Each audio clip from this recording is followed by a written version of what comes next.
গোটা মানবতা ঢুকে গেছে। একজন মানুষ আল্লাহ দেওয়া বিবেক, বুদ্ধি, জ্ঞান, তার যোগ্যতা অনুযায়ী সে যদি শুধু চিন্তা করে যে আমি কি, আমার আজকের এই অস্তিত্বের বাস্তবতা কোথায়, তখনই সে চলে যাবে তার মৌলার মেহেরবানির কাছে, যে আল্লাহ তাআলাই তাকে পয়দা করে আজকের এই পর্যায়ে নিয়ে এসেছে। আল্লাহ তাআলাই সমাজে আজকে তাকে এমন একটা অবস্থান তৈরি করে দিয়েছে, যখন সে আল্লাহ তাআলার নিয়ামতের পড়া স্মরণ করবে, স্বাভাবিকভাবে আল্লাহর প্রতি তার আনুগত্য, তার কমিটমেন্ট, অঙ্গীকার বেড়ে যাবে। আল্লাহ রাব্বুল আলামিন আমাদেরকে শেয়ার করে দিয়ে বলেছেন, বান্দারা, তোমাদের সৃষ্টি, তোমাদের বেড়ে ওঠা, তোমাদের চলন, তোমাদের বলন, তোমাদের বেঁচে থাকা, তোমাদের এগিয়ে যাওয়া, তোমাদের পিছিয়ে যাওয়া, তোমাদের চতুর্দিকে দৃশ্যমান অথবা অদৃশ্য যত নিয়ামত রাজি আমি তোমাদের খেদমতের জন্য, সেবার জন্য দান করেছি, মনে রাখবা হাসরের দিন একটা একটা করে তার জবাব তোমাদের কাছ থেকে তোমরা এই নিয়ামতের কৃতজ্ঞতা আমার প্রতি আদায় করেছিলে। বাতাস আমরা চোখে দেখি না, কিন্তু একটা বদ্ধ ঘরে সব দিক থেকে এয়ার টাইট করে যদি কাউকে রেখে দেওয়া হয়, ঘরের ভিতরে যে অক্সিজেন আছে এইটা সে টেনে মোটামুটি স্বস্তির সাথে বেঁচে থাকবে, কিন্তু একটা সময় পরেই তার সাফোকেশন শুরু হয়ে যাবে, শ্বাসরুদ্ধ একটা অবস্থা সে অনুভব করবে। তখন সে একটা ছিদ্র হলেও ওইটা দিয়ে শ্বাস টেনে বাঁচার চেষ্টা করবে। কিন্তু আমরা যখন মুক্ত আকাশের নিচে থাকি, মুক্ত পরিবেশে থাকি, তখন আল্লাহ দেওয়া এই শ্বাসের, এই অক্সিজেনের, এই বাতাসের কোনো মূল্য মর্যাদা আমরা বুঝতে পারি। করোনা এসেছিল 19 সালে, এরপরে আবার এসেছে 21 সালে, 2 দফা গোটা বিশ্বকে চুবিয়েছে, আমাদেরকেও চুবিয়েছে। অক্সিজেন কি জিনিস তখন বোঝা গেছে। বহু হসপিটালে রোগীদের এত রাশ ছিল, ভিড় ছিল, সেখানে ঠাই নাই অবস্থা। মানুষগুলো অসহায়, যাবে কোথায়, বলতে রাস্তায় হলে আমাকে একটা সিলিন্ডারের সাথে যুক্ত হয়ে যায়, আমি একটু শ্বাস নেই, একটু বাঁচার সুযোগ। তখন বোঝা গেছে অক্সিজেন কি। এরকম একটা জিনিসের শুধু উদাহরণ, যেটা আমরা দেখি না, যেটা কিনতে হয়, যেটা আল্লাহ অটোমেটিকলি আমাদেরকে সাপ্লাই ভরপুর করে রেখেছে। এই সূর্যের আলো, আকাশের বৃষ্টি, আকাশের স্বাদ, মাটির বিছানা, মাটির বিছানায় অসংখ্য সম্পদ রাখি আল্লাহ আমাদের। আল্লাহ বলছেন, আমি এই সবগুলার হিসাব, যিনি সবগুলার হিসাব নেবেন, হিসাব দেওয়ার ভয় যাদের অন্তরে থাকবে, অবশ্যই আল্লাহ তাআলাকে তারা ভয় করবে। এই যারা ভয় করবে তাদের হাতে মানুষ তো অবশ্যই আল্লাহর সমস্ত সৃষ্টি নিরাপদ। আল্লাহর নবী বলেছেন, একটা পিঁপড়াকে অপ্রয়োজনে তার গায়ে হাত দিবে না, তাকে পায়ের তলে দমন পীড়ন করবা না, কারণ ওই পিঁপড়ার জীবন তুমি দিতে পারবা না, জীবন তুমি নিতেও পারবে না। যেহেতু তুমি জীবন দিতে পারবা না, জীবন নেওয়ার অধিকার তোমার নাই। একটা মানুষ বিভিন্ন জ্বালা যন্ত্রণা, তার হতাশা থেকে অনেক সময় সে আত্মহত্যার সিদ্ধান্ত নেয়। পৃথিবীর 2-1টা দেশ তার নাগরিকদেরকে একটা বিশেষ কন্ডিশনের আওতায় আত্মহত্যার অধিকার দিয়েছে, কিন্তু আল্লাহ তাআলা কাউকে দেন। যিনি নিজের জীবন শেষ করে দিবেন, তার জীবনের স্রষ্টা তিনি নন, তারও জীবনের স্রষ্টা আল্লাহ রাব্বুল আলামিন। এই জন্য এই যে আল্লাহর এখতিয়ার ধরে লোকটা টান দিল, সারা জিন্দেগি 5 ওয়াক্ত নামাজি, রোজাদার, সাদকা দানকারী, আল্লাহর পথে চলনকারী, সেও যদি এই কাজ করে, তাকে আল্লাহ বলছেন তোমাকে জাহান্নামে যেতে হবে, কারণ তুমি আমার এখতিয়ার নিয়ে থাকো, আমার অধিকার নিয়ে থাকো। সুতরাং মানুষ যখন চিন্তা করবে যে প্রত্যেকটি এখতিয়ার মূলত আল্লাহ তাআলার দৃষ্টিগোচর, ইন্নাহু আলা কুল্লি শাইইন কাদির, কুদরত, ক্ষমতা, এখতিয়ার সব কিছু একমাত্র আল্লাহ তাআলার দৃষ্টিগোচর।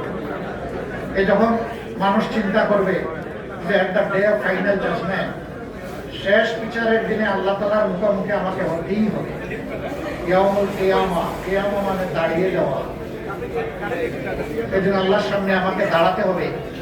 তখন এই মানুষের দ্বারা কোনো মানুষের হক নষ্ট হবে না, ইজ্জত লুণ্ঠিত হতে পারে না, জীবনের উপরে আঘাত আসতে পারে না। অতএব আল্লাহ তাআলা চান যে মানুষ যেন কেবলই তাকে ভয় করে, আর আল্লাহ যেভাবে তার বিধানে বলে দিয়েছেন সেইভাবে যার সম্মান পাও না তাকে সম্মান করবে, যার ভালোবাসা পাও না তাকে ভালোবাসবে। আজকে আমি এমন সৌভাগ্যবান মানুষদের প্রতিনিধিদের সামনে আছি যাদের সম্পর্কে আল্লাহ রাসূল বলেছেন সমাজের বিত্তশালী লোকদের চাইতে গরিব লোকেরা, দিন আনে দিন খায় লোকেরা, রক্ত পানি করে ঘাম জড়ানো লোকেরা, ওই সম্পদশালী লোক ইমানদার হওয়া সত্ত্বেও তার 500 বছর আগে এই লোকগুলা আল্লাহর জান্নাতে প্রবেশ করে। বিশাল সৌভাগ্যের ব্যাপার। আমি সবসময় বলি, সমাজে চলতে গিয়ে দুই শ্রেণীর মানুষের সাথে যখন বিশেষ সুযোগ পাই সানন্দে আল্লাহ তাআলার শুকরিয়া আদায় করে। এক শ্রেণী হচ্ছে শিশু, তারা নিষ্পাপ, ওদের সাথে হাত মেলালে মনে হয় যেন গুনাহ ঝরছে। আরেক শ্রেণীর মানুষ যারা ঘাম জড়িয়ে হালাল রুজি করে, তারা। আমিও দেখেছি আমার অনেক বন্ধু বান্ধব যাদের সাথে সমাজে চলেছি, তারা কোনো শ্রমিক বন্ধুর সাথে হাত মিলিয়ে পরে আবার রুমাল দিয়ে মুছে দেয়। ওই ঘামের গন্ধ যেন তার হাতে লেগে না থাকে। আমার ফিলিংস হল, আমি কোথাও গিয়ে যদি কোনো শ্রমিকদের পাই, 2-4 জন হলে একটু ঝাঁকতে করার চেষ্টা করি। আমি তাদের সাথে চেষ্টা করি একটু বুকটা মোয়ানাকা করার, মেলানো। আমি প্রত্যাশা করি তার এক ফোঁটা গাম হলেও যেন আমার গায়ে লাগে, কারণ ওই গামটা হলো হালাল রুজির ঘাম। আমার কাছে ওইটা গামের দুর্গন্ধ নয়, আমার কাছে এটা আতরের সমান। আজকে আমাদের সমাজে মালিক শ্রমিক সংঘাত বিভিন্ন জায়গায় প্রতি, এটা হওয়া উচিত। মালিক পক্ষ উদ্যোগ নিয়েছে বলে আমার কর্মসংস্থান তৈরি হয়েছে, আবার আমি আছি বলেই মালিক পক্ষের কলকারখানার চাকা ধরে। সুতরাং একজন আরেকজনের আমরা সম্পূরক, পরিপূরক। আমরা কলিশনে যেতে পারি না, আমরা কোঅর্ডিনেশনে যেতে পারি। আমি মালিক পক্ষকে যখন একা পাই তখন বলি যে মেহরবানি করে আপনার এখানে নারী পুরুষ যারা কাজ করে তাদেরকে নিজের সন্তানের মতো দেখুন। সন্তানের মতো দেখলে একটু আদর, একটু ভালোবাসা থাকবে। একটু ভুল করলে এটা ইগনোর করতে পারবেন। কিন্তু আপনি যদি শ্রমিকের মতো দেখেন তাহলে সামান্য ভুল ত্রুটি বিচ্যুতিও আপনি ক্ষমা করতে চাইবেন, তখন আপনি কঠোর হবেন। আপনি যখন কঠোর হবেন, আপনার সহকর্মী তখন মনে মনে ভাববে আমার সর্বসত্তা যোগ্যতা উজাড় করে আমি দিয়েই যাচ্ছি, কিন্তু মানুষ হিসাবে তার কাছে তো আমার কোনো মূল্যায়ন নেই, আমার জন্য শ্রদ্ধা ভালোবাসার একটু জায়গা নেই। কিন্তু সে যখন দেখবে উল্টা দিকে যে আপনি ঠিকই সন্তানের মতো আদর করেন, ভুল করলে মাথায় হাত বুলিয়ে দিয়ে বলেন আমি তোমার কাছে এটা আশা করি, তোমার জন্য দোয়া থাকলো, আপনার শাসনের জন্য এনাফ ইজ এনাফ। আপনি গাড়ি দিয়ে, ধমক দিয়ে, পুলিশে ধরিয়ে দিয়ে, চাবুক মেরে আপনি শাসন করে কোনো বেনিফিট পাবেন না।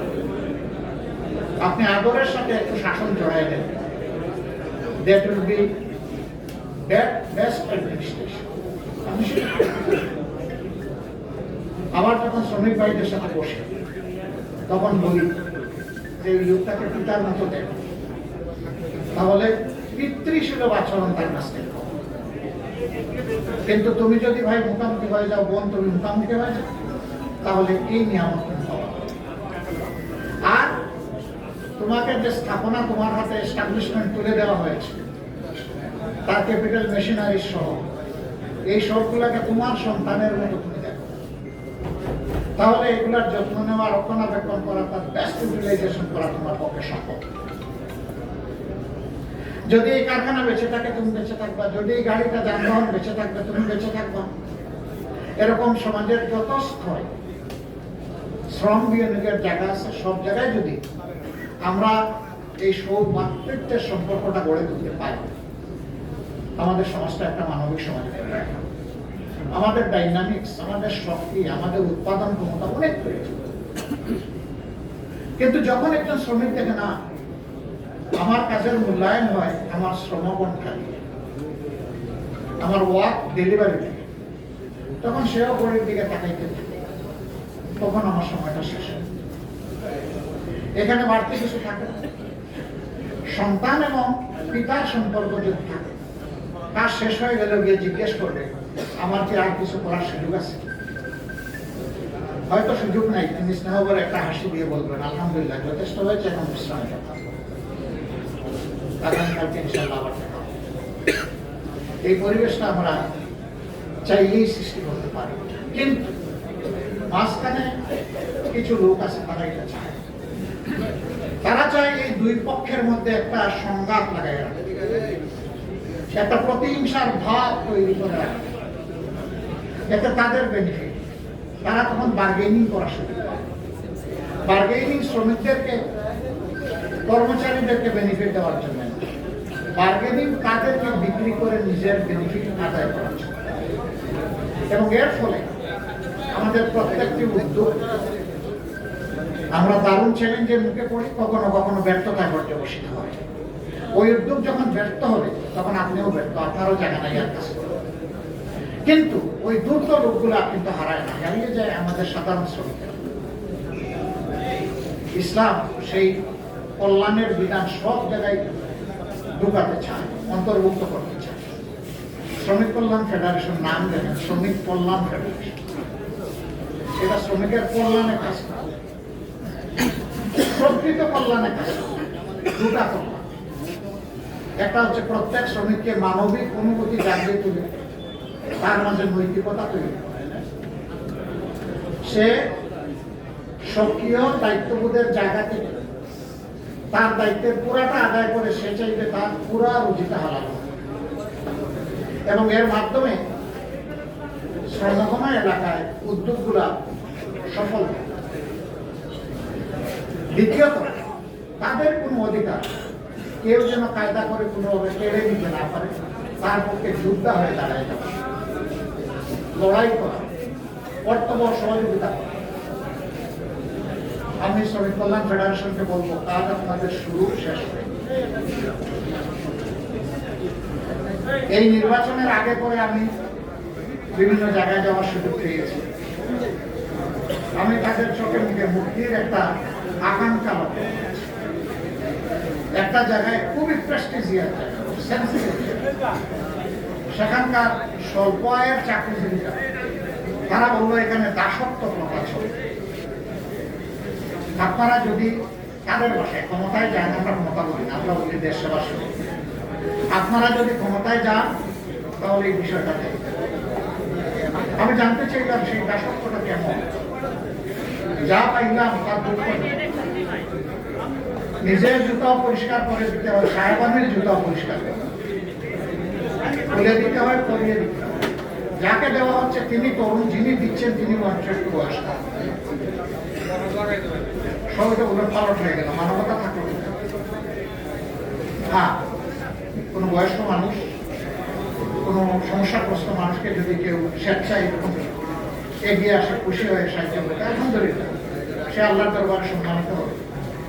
কিন্তু সে স্বল্পায়নের মানুষ বলে আমার এবং আমার ওয়াইফেরও জুতার সমস্ত ধুলাওয়ালি তাকেই পরিষ্কার করে দিতে হবে, তার বয়স যাই হোক না কেন। এটা হীনমনা, এটা কখনো মানবতা হতে পারে। আমরা ওই সমাজটা করতে চাই। আমরা একটা কেয়ারিং সোসাইটি, একটা দরদি সমাজ করতে চাই, যেখানে প্রত্যেকটা মানুষ প্রত্যেকটা মানুষকে সম্মান করবে, ভালোবাসে। তিনি আমার পরিচিত হোক অপরিচিত হোক, for me enough he or she is a human being. আর কিচ্ছু লাগে না, যে তিনি একজন মানুষ, এতটুকুই আমার কনসিডারেশনের জন্য তাকে সম্মান করার জন্য।